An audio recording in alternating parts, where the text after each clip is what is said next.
Yung certification nyo ho, no?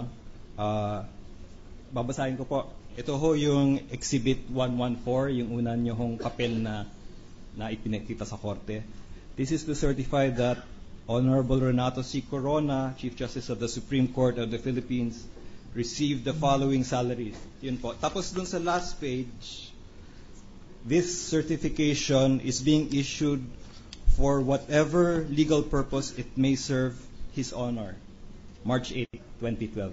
Ito hong His Honor, si Chief Justice po yan. Opo. Okay.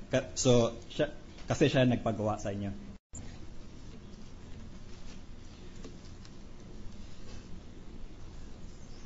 Ganong katagal niyo ho ginawa itong certification na ito? Matagal din po dahil nag-start po kami ng 2002. Okay. Pero ito ho, so bale update lang ho ito ng existing certification? Yearly po, meron po kaming inire-report sa COA. Na allowance, salaries and allowances and other emoluments for the yearly po yun. Ay, hindi. Ganito na lang ho. Kailan ho kayo in-instruct ni Chief Justice na gumawa ng certification na ito? Referring to the certification now marked in evidence? Exhibit 114.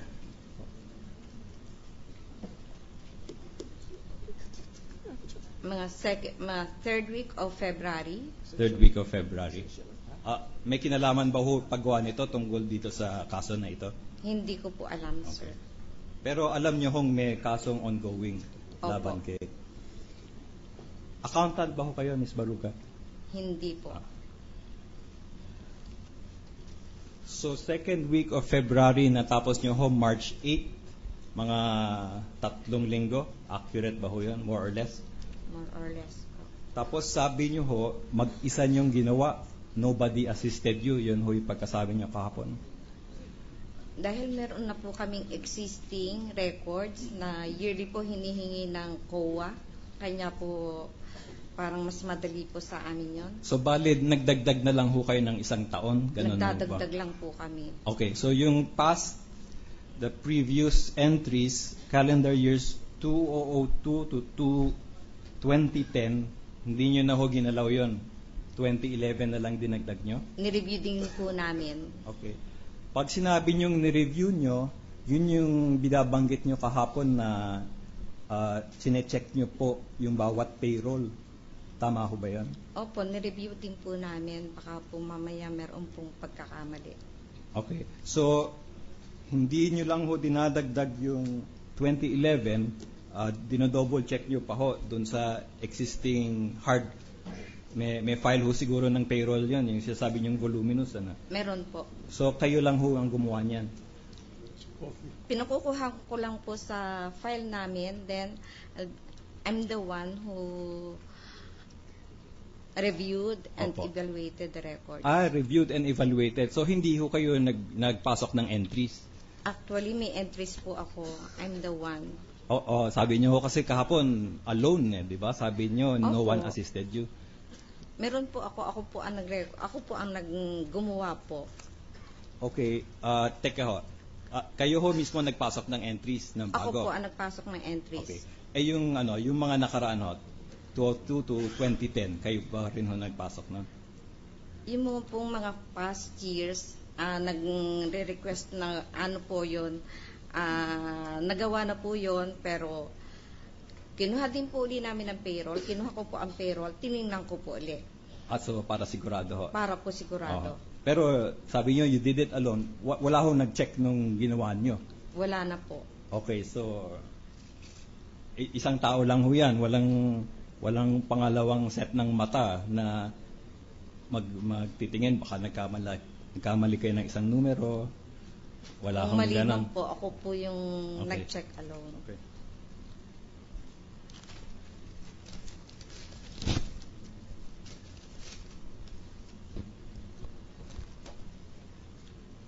Yung mga yung mga miyembro ho ng abogado po ng Defense Council, nakipagkita ba ho kayo bago kayo nagpunta dito? Doon lang po kami naupo.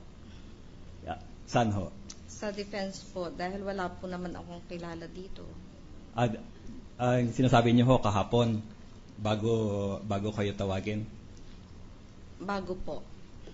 Bago ho nun, wala kayong, hindi kayo nakikipagkita sa kahit kaninong abogado. Wala naman Hindi ho po. kayo nag-practice ng testimony niyo. Wala naman po. Okay. Okay, so punta na ho tayo dun sa certification nyo, yung Exhibit 114. May kopya ba ho kayo sa harapan ninyo? That is the certification. Yes. Opo. Yung ginawa nyo ho, March 8? Opo. Okay. Okay. Ngayon, una ko hong napansin, it's divided into 3 different sets: salaries and other emoluments, fringe benefits and other allowances, tapos yung panghuli ho, expense allowance. Nakikita niya ho yun? Opo. Ano ba ho yung pagkakaiba? Ano ba ho ibig sabihin ng emoluments? Iba't iba pong allowances na tinatanggap ng Chief Justice. Okay. Ano ho ang pinagkaiban yung set na yan, yung first group, dun sa pangalawang group, yung fringe benefits and other allowances?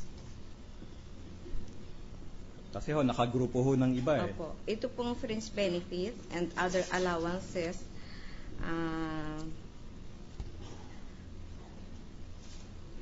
Ang iba po dito, ibinigay po namin sa out of our fiscal autonomy. Ano ho ibig sabihin nun? Pwede niyo ba hong paliwanag sa akin? Yung pong allowances po na ibinigay namin sa fiscal autonomy out of savings po. As opposed to yung first group ho. Yung first Kung po hindi po, out of savings yun, out of saan ho yan? sa GAA po. Okay. GAA meaning General Appropriations. Appropriation Act. So yan ho yung budget ng Supreme Court. Opo. Yung ano ho, yung third grouping, expense allowance, ano ho yun? Expense allowance po, ito po as JBC Chairman si Chief Justice. Bakit ho may sarili siyang category? Ganito po ang pinagawa sa akin ng immediate chief ko, na i-ano ko po yung in 3 categories. Okay, pero hindi niyo po alam yung dahilan. Opo.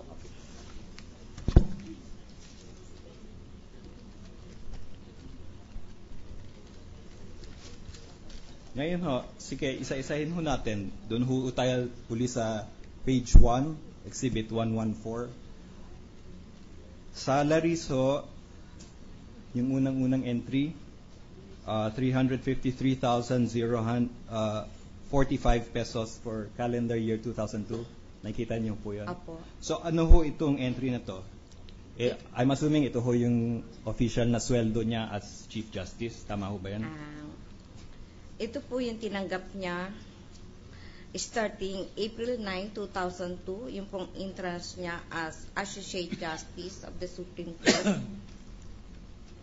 I ask permission, Your Honor, just to advise the witness to talk louder, Your Honor, apparently. Yes. Yeah.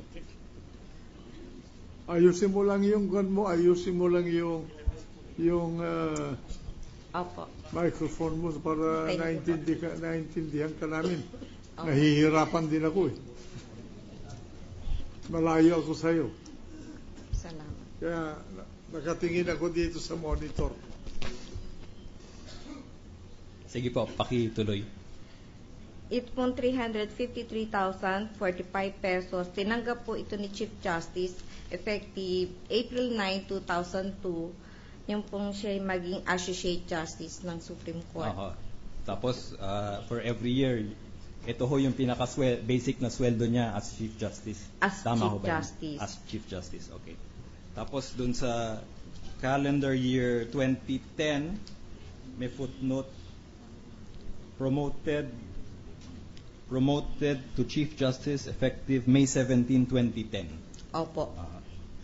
Yung pag-promote ho na yun, may salary. May salary increase po siya. Bakit hindi ho sa 2010 pumasok yung salary increase? Parang konti lang yung difference between 2009 and 2010. At the time po, wala po yung isa